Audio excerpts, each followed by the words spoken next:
bahagian lengan, asalnya lebar dia ialah 23.5 cm.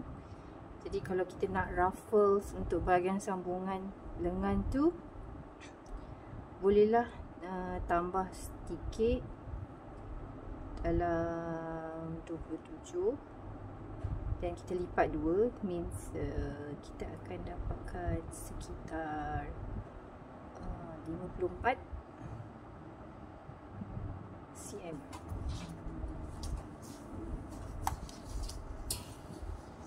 Kita ambil kain tadi,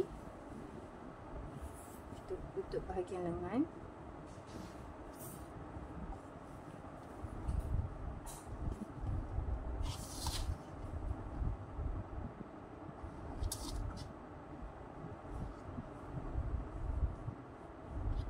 Kalau tak nak kembang sangat, so kita boleh limit lah.